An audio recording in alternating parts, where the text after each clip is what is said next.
Hey guys, Jay here. So in this video today, I want to make, well, last time I said I made a final video on the Casper Stun AFK Lazy Ancestor build, but there's actually a lot of people who are interested in a endgame version. Obviously, disclaimer, I will not be making the end game version in game. I will not invest more time into the character to actually acquire all the insane gear that I'm showing in this POB. I just want to show you what is my personal opinion about what the end game is going to look like if you actually can get the currency for it. So first of all, this is a level 100 character that is actually very achievable. If you are lazy, you can do the service thing where people do 5 ways and they can level you up very quickly. So level 100. The whole tree is tattooed, and this is going to be the final skill tree. So what is the actual? I just made one small change, but anyway, I will go through it. You will take a cluster jewel. So the rest of the point, we are taking this. We are getting the exposure mastery, and we are going to take one cluster jewel. This, I'm not even sure if this is going to be the absolute best, but seems on number, this seems to be the best, right? You can get widespread destruction as well. You can get prismatic heart. You can get Doriani's lesson. You don't need to get Chromator. Doriani lesson is going to give you 0.2% leech, which is going to be some extra recovery. It's not that we are going to need it, but yeah, it's something nice on top. So maybe I will recommend that. However, just numerically for damage, I think Cremator and Prismatic Heart actually is just the most amount of damage. Maybe Sadist is going to be a slightly more because we can chill and we can ignite enemy. So that is just a teeny tiny amount of extra damage. Anyway, we are going for a cluster, and in one of the cluster jewel here, we have Nature's Patient. I am also using Forbidden Flesh and Flame for Hinekora's Death Fury. This is the Chieftain Explosion Forbidden Flesh and Flame. It is quite expensive, but if you can have it, it is going to speed up the clear of literally everything you do by a lot. Very, very, very good. Highly recommended. Anyway, the other change in the passive skill tree, actually, technically it belongs to the item section. But since we are on the skill tree, I will say that we are removing all the other jewels.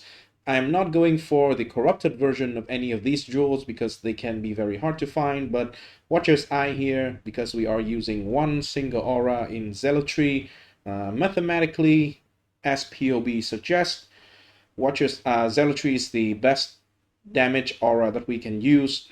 So I go for Zealotry Watcher's Eye. So you can see here, 10% increased damage taken when enemies is on consecrated ground that we created. Just very straightforward. And then the consecrated ground you create while affected by Zealotry linger for 2 seconds is some quality of life. So you will always have the effect on your character. Other than that, let me see on the items.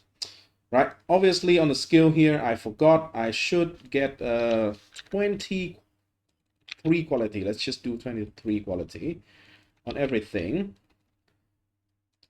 Sorry, I forgot. Right, we should get just basically everything. Let's just do some of the quality is not necessary, but hey, why not, right? This is going to be this, and this is going to be Awaken added cold. Actually, I forgot to change this. Holy. Awaken added cold. This is going to be 23. This is going to not be awakened. This is the fire pen. Awaken fire penetration. Let's just go all in. Okay, now we're talking. Ice Nova Frostbolt. We will go up as well, because why not, right? I even forgot this. I can do actually, for the most amount of damage, this should be combustion. Because we do want combustion. We do want the reduced resistances. Nice. Purifying flame, combustion. I actually don't need combustion here. I have flammability here. Sorry, this is on the fly. I literally just whoop up this thing from scratch. And yeah. And smart. Okay, cool. Now we actually have the min-max thing. Let's just do, yeah, why not, right?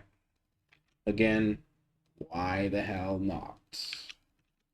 Cool. So all the gems, this is going to be the end version of all the gems. We are going to use to awaken gems, obviously. We still need cold to fire and cast when stun. Let's try to have as many levels and quality as you can. Right.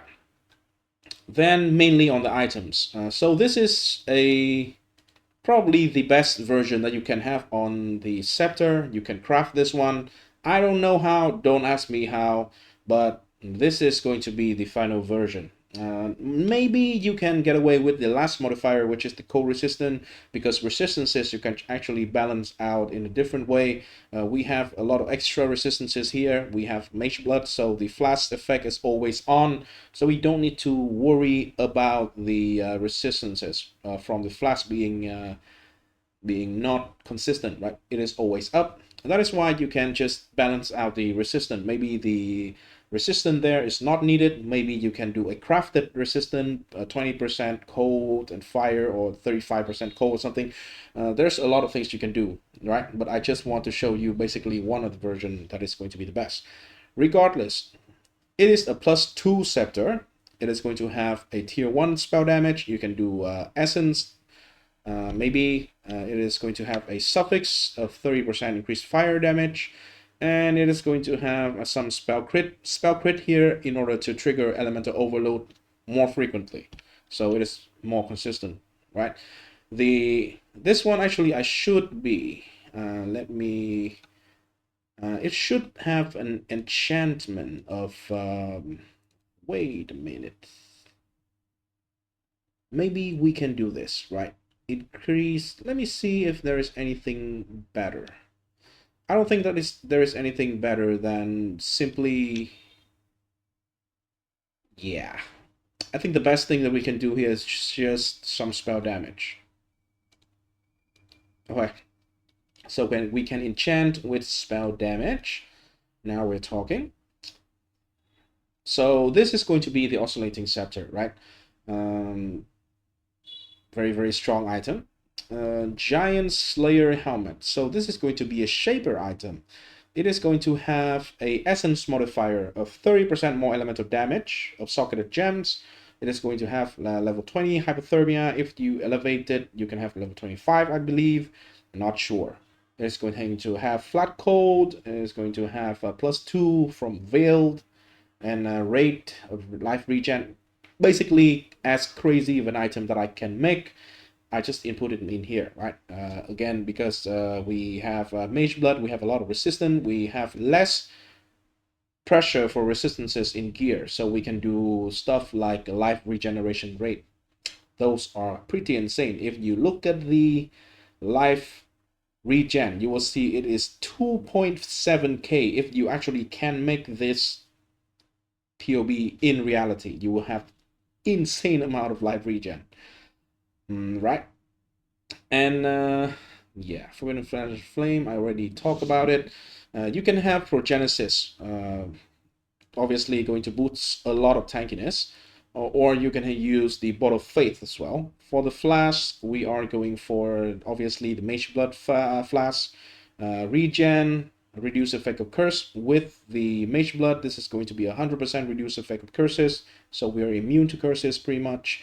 This one, immune to shock, because shock is the one thing that we don't deal with.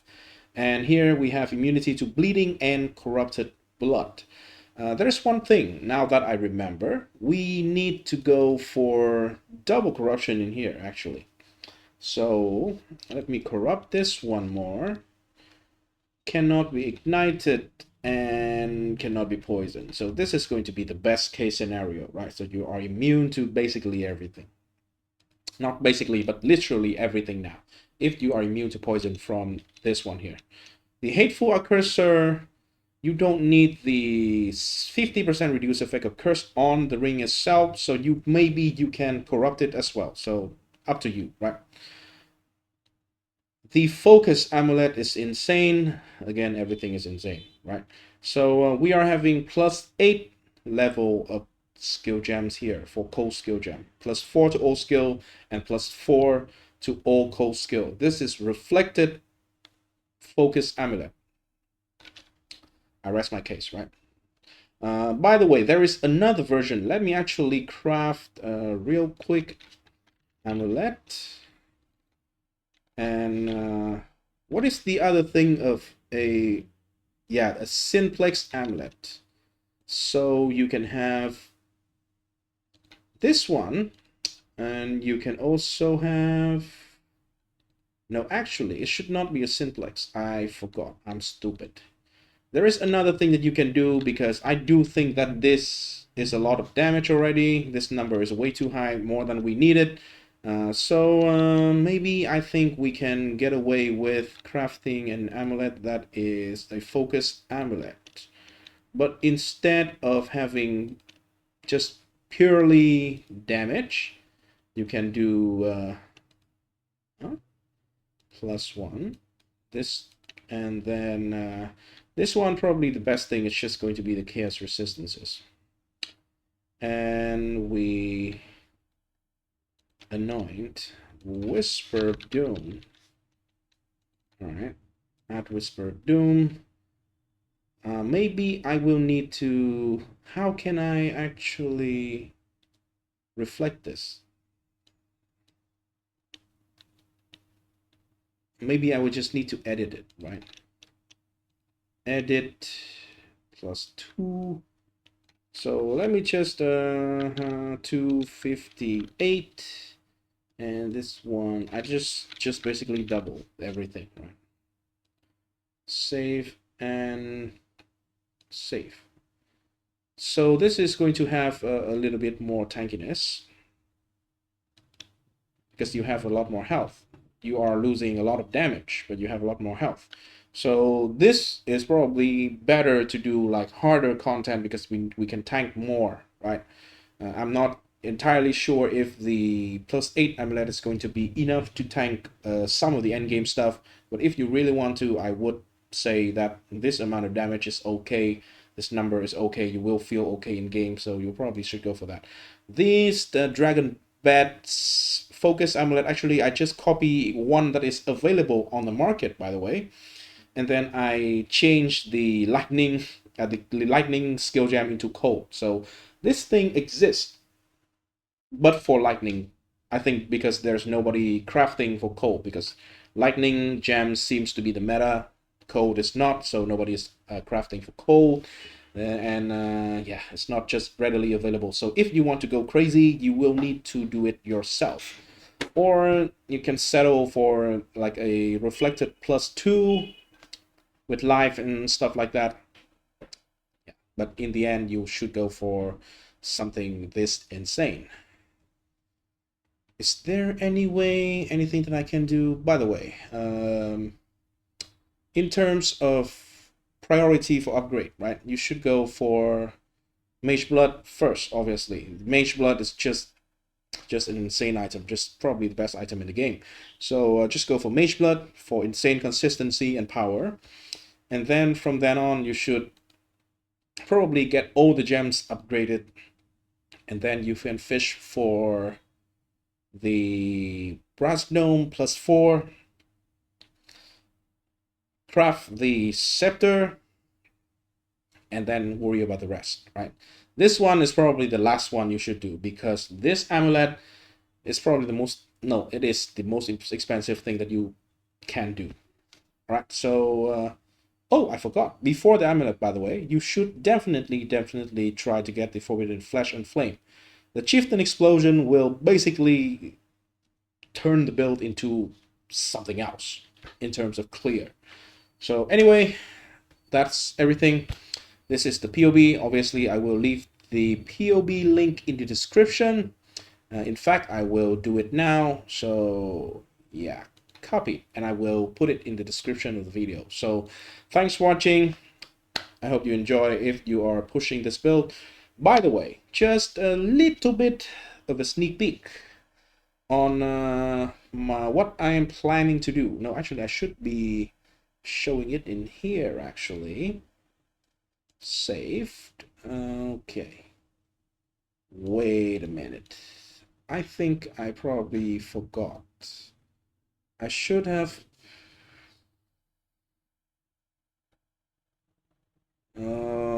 okay, this one. This is going to be the plan for my next build. It's going to be a Null's Inclination build. So what I'm planning to go for is the Wild Speaker. And Wild Speaker, Null's Inclination, deck stacking. So my plan is I am going to finally make a somewhat not meme version of this weapon.